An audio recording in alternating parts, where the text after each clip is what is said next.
The Lighthouse of Whispering Stars. English Story Level 2. At the edge of Seabrook Coast, where waves crashed against sharp rocks, stood an ancient lighthouse. Its tall white tower had guided sailors for more than 100 years. Most people believed the lighthouse was ordinary, but Iris knew there was something unusual about it. Every night, when the sky grew dark and the stars appeared, she heard faint whispers coming from the top of the tower, soft, musical whispers, almost like starlight speaking. Iris lived with her grandmother in a small house near the shore. She enjoyed collecting shells and watching the tides change, but the lighthouse was her favorite place.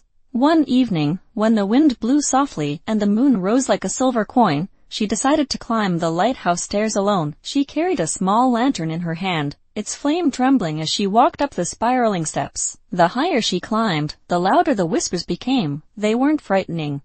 They felt warm, full of gentle echoes that made her heart flutter with curiosity. When she reached the top, she pushed open the heavy metal door and stepped inside the lantern room. The giant glass dome shimmered in the moonlight, and the great lamp of the lighthouse glowed faintly, even though it was turned off. Iris looked around, wondering where the whispers came from. Suddenly, tiny specks of light appeared in the air, floating, glowing, moving gracefully like fireflies. Iris gasped and stepped closer. The lights gathered into a small swirling cluster, forming shapes that looked almost like tiny stars. They pulsed softly, and then released a chorus of whispers that blended into a single voice. "Help us," it said gently. Iris froze in amazement. "Who are you?" she asked, her voice trembling slightly. The lights glowed brighter and responded, "We are the Star Echoes. We guide travelers and protect the night." Iris listened carefully as the lights circled her, leaving a trail of silver sparkles. They explained that long ago, the lighthouse was built not only to help ships at sea, but also to hold a hidden starstone, a crystal that connected the sky to the earth. But something had changed. The starstone deep inside the lighthouse had weakened.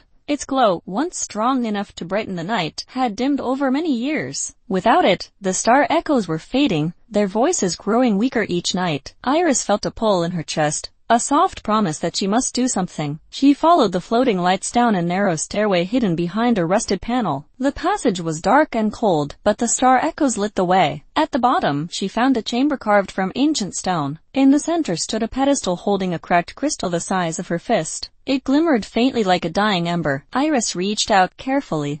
The moment her fingers touched the crystal, warmth spread through her arm. She remembered stories her grandmother told her, stories of brave keepers who protected the lighthouse long ago. Maybe she was meant to continue their work. She closed her eyes and focused on the memories of the sea, the stars, and the gentle whispers she had heard since she was little. The crystal brightened, the crack slowly closed, and a brilliant wave of light burst outward, filling the chamber with golden radiance. The star echoes swirled around happily, their voices rising like a joyful song. Iris felt the magic flow through her, strong and real. When she returned to the top of the lighthouse, the night sky sparkled more brightly than she had ever seen. The lamp of the lighthouse glowed with fresh energy, casting beams of light far across the sea. The star echoes floated around her one last time, before drifting upward into the stars. Iris stayed there for a long time, watching the waves sparkle under the renewed light. She knew the lighthouse had chosen her as its new guardian, and every night after that, she listened to the stars whisper, no longer weak, but full of life and hope.